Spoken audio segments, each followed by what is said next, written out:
Treasure Island. Retold from the Robert Louis Stevenson original by Chris Tate. Illustrated by Lucy Curvino. Chapter 1. The Old Sea Dog at the Admiral Benbow. A great number of people have asked me to write down the whole story of Treasure Island, and that I shall do. But I will leave out the location of the island, because the treasure is still out there. The story begins back when my father was running an inn called the Admiral Benbow. The night was bitter, and we could hear a howling wind outside when the old seaman with a scarred face first made his way through our door. In he blew, a strange sight with his sea chest being dragged behind him in a wheelbarrow. He was strong and tall, with nut-brown skin and a blackened pigtail hanging over a dirty blue coat. In fact, everything about him looked dirty, including his hands and nails. The whiteness of the scar that spread across his cheek stood out against his grimy skin. He whistled and sang a song I would hear many times. 15 men on a dead man's chest. Yo ho ho, and a bottle of rum.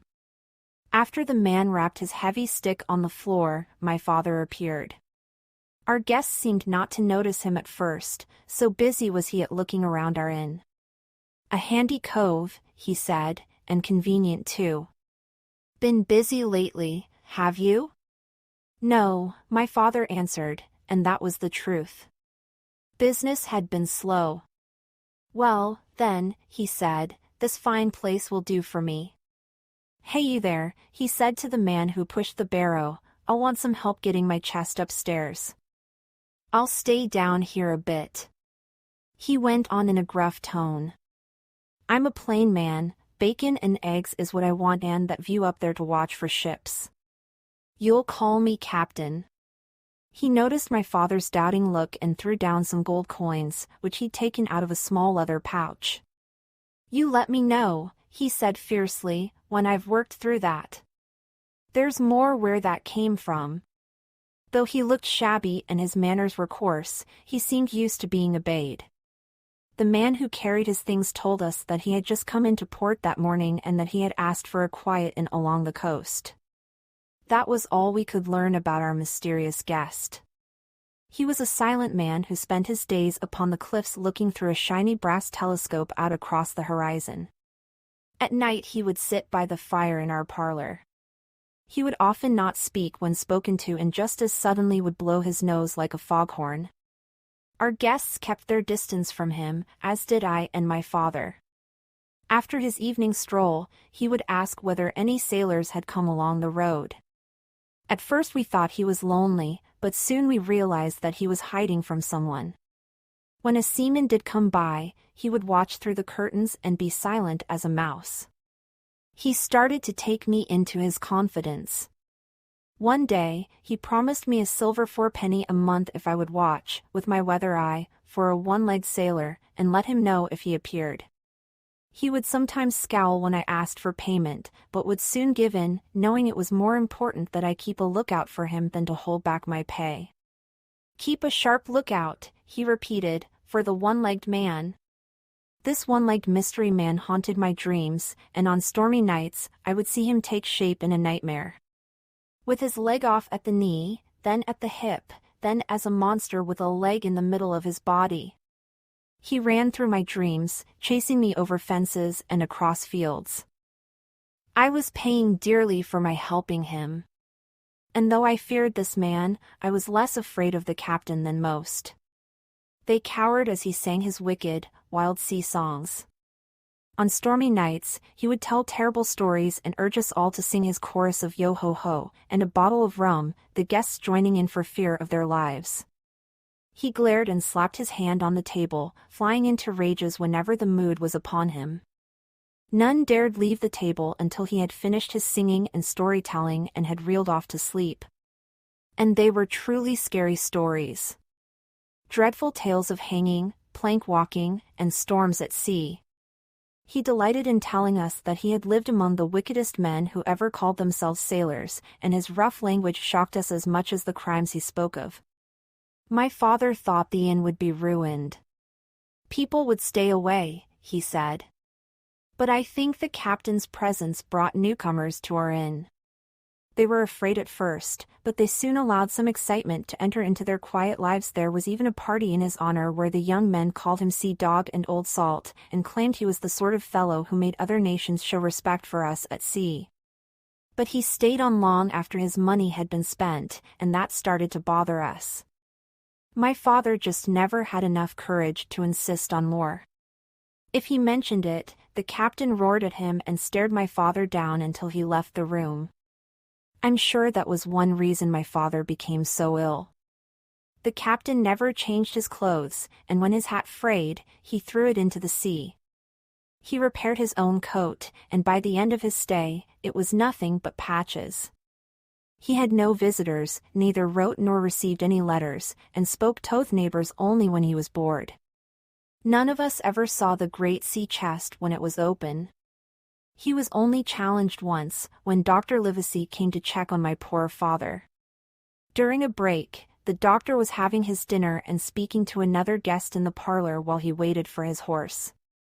I followed him in and compared his neat appearance with that of the captain. His coat seemed so clean, his manner so bright next to that of our filthy old pirate. Suddenly, the captain struck up his song. 15 men on a dead man's chest. Yo ho ho, and a bottle of rum. Drink and the devil had done for the rest. Yo ho ho, and a bottle of rum. I thought this chest was referring to his sea chest, and it got tangled in my dreams with the terrible one-legged monster of a man. But by now we had all stopped paying any attention to that song. It was only new to Dr. Livesey, who looked quite angrily at the captain before going on with his conversation. Soon, the captain waved his hand for silence and we all stopped talking, except for the good doctor, who went on speaking loud and clear. The captain glared at him and commanded silence below decks. Dr. Livesey turned to him and said one thing I have never before found the need to listen to scoundrels, and I certainly shall not make any exceptions tonight. The captain jumped up in an awful temper and flicked open his knife, threatening to stab the doctor. Dr. Livesey stood stock still and spoke in the same voice, loudly, saying, if you do not put that knife away, I shall see you hang. They glared at each other with terrible eyes, but the captain soon folded and sat, growling like an old dog.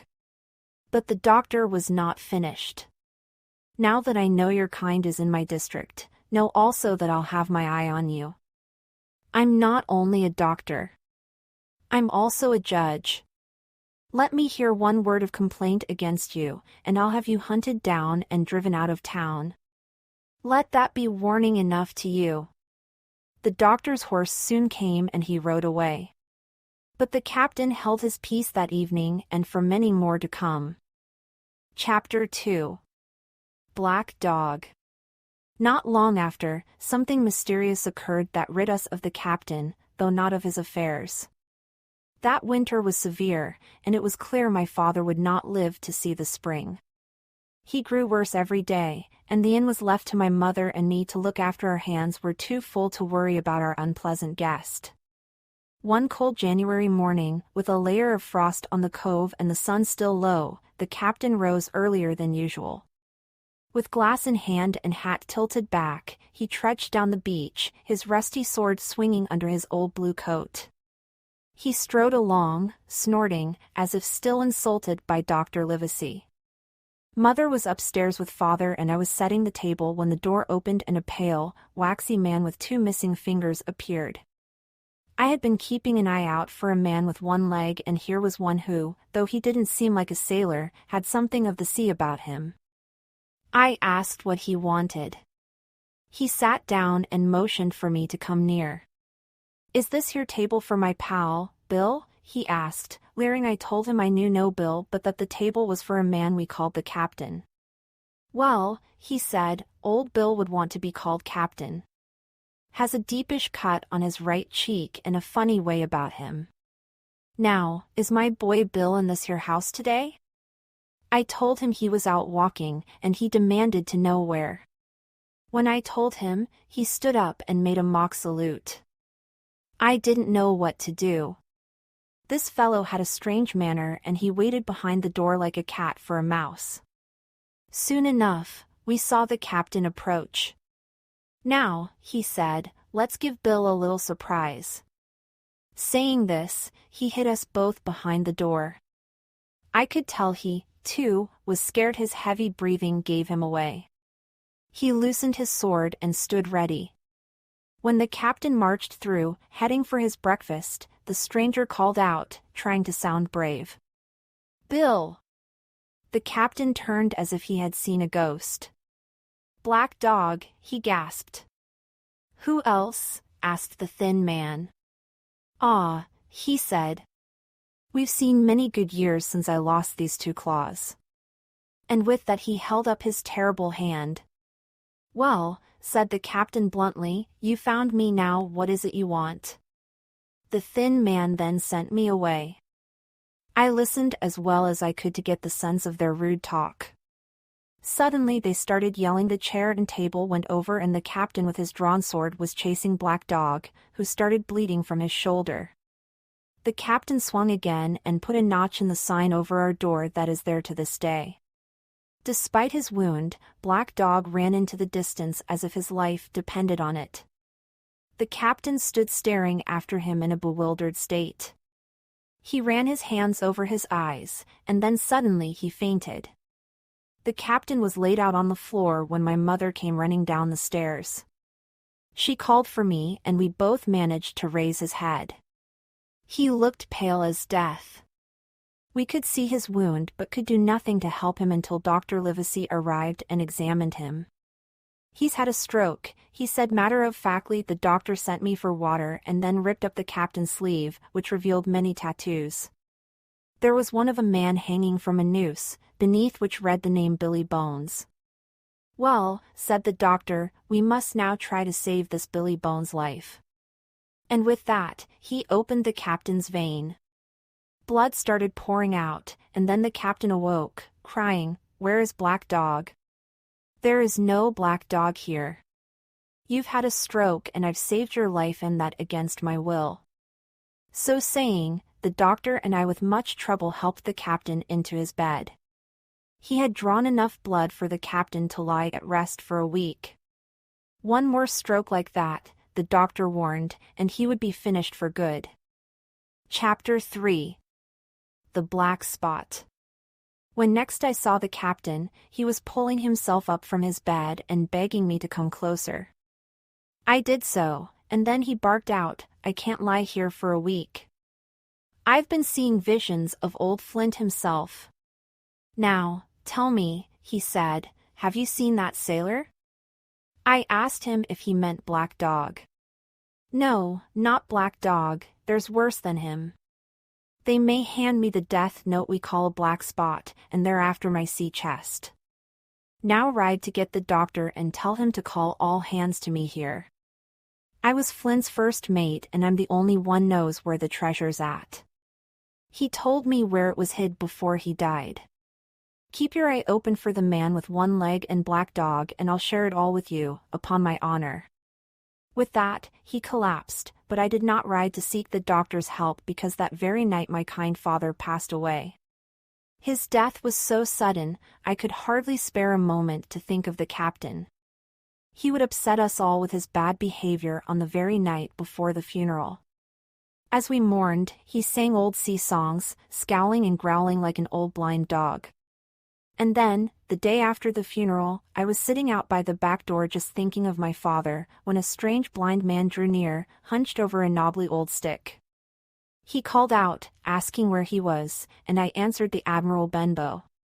When he drew close, I saw that he was eyeless and hooded and, suddenly, he had my wrist in a deathly grip.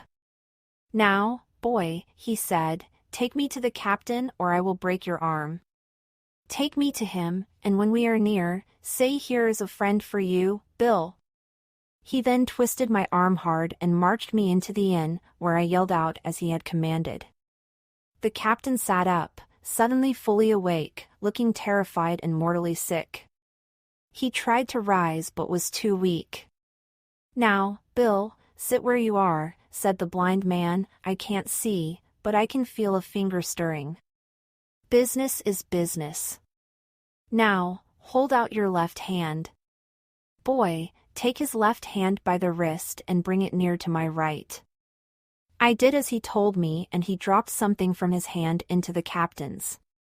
There, he said, that's done. And without uttering another word he leapt out the door with terrible speed. When the captain regained his sense, he looked into his palm with horror, saying 10 o'clock. 6 hours left. We'll get them yet. With that, he sprang to his feet, suddenly clutched his throat, and fell to my feet. I ran to him, but all in vain. He had died and, though I never liked him, I burst into tears. It was the second death I had known in the space of 2 days. Chapter 4. Blind Man's Bluff.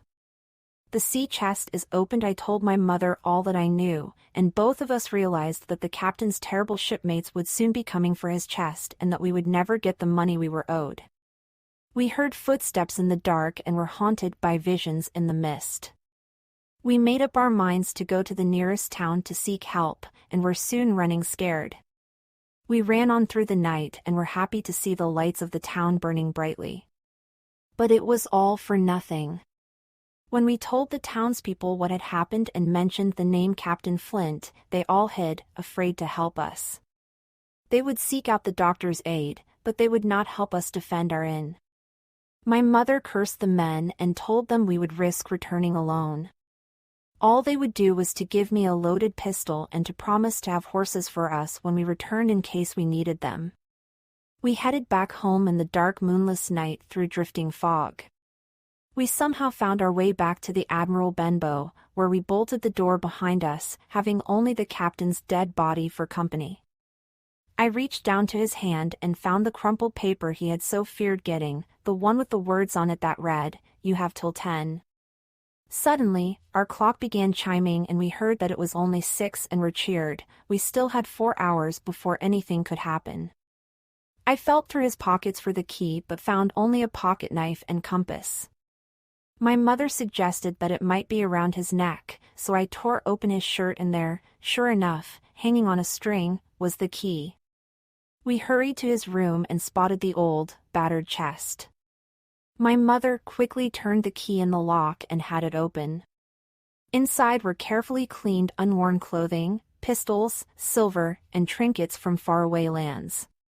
Beneath those things were parchment scrolls and a sack of gold. My mother insisted on taking only what was owed us. As we sat counting out the foreign coins, I grabbed her arm hard, holding a finger to my mouth. From the street, I heard the tapping of the blind man's cane and then heard him pulling at the lock of the door. When it wouldn't open, we heard him retreat, tapping, into the night. "Mother," I said, "let's take it all and go." But she would not. And then, suddenly, we heard a whistle from the street and she quickly changed her mind. "I'll take what I have," she exclaimed. "And I'll take this bundle of old papers to make it even." With that, we jumped up and sprinted downstairs, opened the door, and ran into the street. As we went on our way, the mist began to disappear and we saw that we were not a moment too soon. The moon rose high and we would have been exposed had we stayed still. Again, we heard voices coming our way, and my mother turned to me. "Take this money, I'm going to faint." As she did so, I caught her in my arms and dragged her under the low bridge by the Admiral Benbow. We could still hear the voices within earshot of the inn. I crouched as low as I could. Chapter 5. The last of the blind man curiosity drove out fear. I crept from under the bridge to the edge of the road and watched as my enemies' heads rose up out of the mist. They were led by the blind man, and soon 7 or 8 of them had reached the door. "Down with the door," he cried, and soon, they were rushing at it, surprised to find it open. Their terrible leader urged them on. They were in the Admiral in a moment and suddenly, I heard a startled cry, "Bill's dead." The blind man told them to stop. They'd been set loose and that the scoundrels had escaped scot-free. My mother had recovered in the inn, but not old blind Pew. The man was more dead than stone. At the inn, we discovered everything in a wreck. After telling them my story, the head officer understood that it was the scroll in my jacket they were after. We quickly decided to make our way to Dr. Livesey's house to get it put away for safekeeping. With that, an officer helped me onto the back of his horse and I was off again, into the night. Chapter 6. The Captain's Papers. We rode hard to Dr. Livesey's with the head officer, Mr. Dance, leading the way. We got down from our horses but found the doctor out and went on to find him at dinner with the squire. We were quickly led in and brought to the great library. Dr. Livesey was chatting with the squire, surrounded by shelves of books. The squire was quick to ask what our business was, but once they knew, I could see their interest and desire to know more. They were cheered that we had returned to the inn, and Mr. Trelawney, the squire, began to pace the floor. "Mr. Dance," he said, "you are a noble fellow and shouldn't waste time worrying about trampling that blind mischief-maker. The boy Hawkins here is as good as gold." It was then decided that we should see what this packet contained.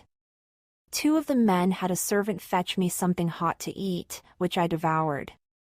Mr. Dance and the doctor talked over various matters, but soon the conversation returned to recent events. The doctor asked if the squire had heard of this man Flint. "Heard of him? He is the most bloodthirsty pirate who ever sailed. All pirates feared him, and I once even saw his sails off Trinidad. The richest and meanest pirate of them all was Flint. They all thought that there must be some clue to a great treasure in the packet. If this was so, the squire would provide a ship and use it to search out the treasure, no matter the cost." Dr. Livesey agreed and set it down on the table. We quickly cut open its stitching and found that it contained a book and a sealed paper. They agreed to try the book first and invited me to look closer and share in the discovery.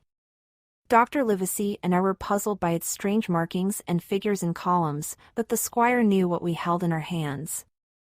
"This is that black-hearted rascal's account book." And so it was, a ledger of ships boarded, fortunes stolen, and monies owing in French, Spanish, and English coin. We then turned our attention to the sealed packet. When the doctor opened it, a map fell out with notes and directions, along with longitudes and latitudes. And just past a hill marked the spyglass, we saw a note that read "Bulk of treasure here." There were further directions to a place called Skeleton Island. The squire was overjoyed and commanded that a great ship be found and a journey commenced at once. "I shall be admiral. You, Livesey, will be ship's doctor, and Hawkins here our cabin boy. And we'll bring along my own men Redruth, Joyce, and Hunter." He was thrilled, and his face showed it. But the doctor had one thing to say. "The only man I am afraid of is you, Trelawney, for you cannot hold your tongue. There are pirates out there who will kill for this, and who will take any risks to get at it. We must stay together until our ship is at sea. I will stay with Jim, but none of us must speak a word about any of this." And with that, the squire promised to be silent as the grave. Chapter 7. The crew is assembled. It took time to get ready. The doctor and the squire both had work to do. I stayed at the hall under the watch of Redruth, the gamekeeper, waiting with eagerness. I spent my time studying the map and imagined how our journey would be, thick with danger and enemies and intrigue. But, of course, nothing I imagined was as strange and tragic as what occurred when our true journey began. One day a letter came, addressed to Dr. Livesey or myself. I opened it with Redruth standing next to me, and scanned its message. The squire had found a ship called the Hispaniola, which he purchased from a man named Blandley. This man, by his own admission, had been in town, talking of the treasure we would soon be sailing for. He had stumbled upon an old sailor, down on his luck, who offered to be the ship's cook and who could help put together a crew. Long John Silver he is called, and has lost a leg in his country's service. He has no pension and I took him on immediately. He is a great man and we are lucky to have him. Furthermore, Long John Silver had helped him pick a crew for our journey, including a first mate named Arrow. The letter finished with the squire's excitement about our voyage and recommended I should spend one night with my mother before leaving. I found her in good health and was happy to see that the squire had had the inn repaired and repainted. He had also sent her an apprentice, and when I saw that I had been replaced, I wept. I had only been thinking of my adventures, but now I understood that I was truly leaving home. The next morning, as we walked away from the inn, I thought of Captain Billy Bones and the way he had walked along the shore. The Admiral Benbow was soon out of sight. We next went by coach to Bristol. I saw that the quay and the docks were a busy, furious place with the smell of tar and salt. There were sailors with rings in their ears, and some who wore pigtails, while others walked by like proud peacocks. I thought that now I was going to be one of them and was delighted. We then met the squire, who was dressed like a ship's admiral in all his finery. "Oh, sir," I cried, "when do we sail?" "We sail tomorrow," he answered. Chapter 8. At the Sign of the Spyglass. After breakfast, the squire sent me to go meet John Silver at the Sign of the Spyglass. I made my way there and found a neat tavern full of seafaring men who talked loudly, rarely stopping their singing and laughing. I saw a man with his leg cut off at the hip and knew it had to be Long John. He carried a crutch and hopped with great speed, cheerful and laughing among the customers. Now, I had long worried that this might be the one-legged man whom the captain was so afraid of, but seeing him, I knew he was a very different sort from Pew, the captain, and Black Dog. So I approached him and handed him the squire's letter. He shook my hand firmly and smiled. "So you are our new cabin boy," he said loudly. Suddenly, a man jumped up from the bar and made for the street. I knew at once by his look and missing fingers who it was. I cried out that I had just seen Black Dog. "I don't care who he is, he shall pay for his vile deeds," said Long John, and sent one of his men after him. He then quizzed me about the man and said he had never heard the name. Then he grabbed the man who had been talking to Black Dog. He admitted that the blind beggar had also been in the bar and told us that his name was Pew. Long John became quite excited about tracking down Black Dog and assured me that his man Ben would find him. Talking of throwing someone overboard, was he? "It's him I'll throw overboard if I get the chance." As he ranted, Long John walked up and down with his one leg and his crutch, cursing Black Dog and all those like him. Seeing Black Dog had made me suspicious, but John Silver had put on a good show. I was sure he was an innocent man, and he was clever at convincing me. He told me how worried he was that I would think badly of him for having such low-life persons in his tavern. He made me believe that if only he had his other leg, he would have caught the man himself. We decided to report to Mr. Trelawney right away and so began our journey down to the water. There he laughed, told old sea stories, and explained the different kinds of boats to me. He told me of their cargo and the way they were made and repeated phrases until I knew them like an old sailor. I began to think of him as the best of all shipmates. When we arrived, Dr. Livesey was there. Long John told the story to both men in lively fashion and asked for my agreement regarding what had happened. I simply nodded yes to everything he said. When he had finished, he made his way back to the tavern, and we all agreed to be on board by 4 that afternoon. "Well, Trelawney, I don't put much stock in your judgment," said the doctor, "but Silver is an ace. Now, Jim," he said to me, "let's go see our ship."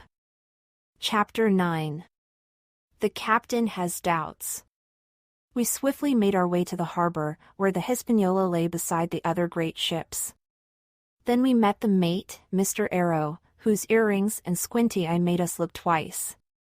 Shortly after, we met Captain Smollett, who asked to speak immediately to both the squire and the doctor in the squire's cabin. "Well, Captain Smollett," said Mr. Trelawney, "what have you to say?" The captain scowled and refused to mince words. He was a plain-spoken man. I don't like the men and I don't like my officer. That's short and sweet. Of the ship he had no complaints, but he went on to relate that he felt the men already knew too much about our quest for treasure. And he didn't think it right that he knew less than they did about our journey.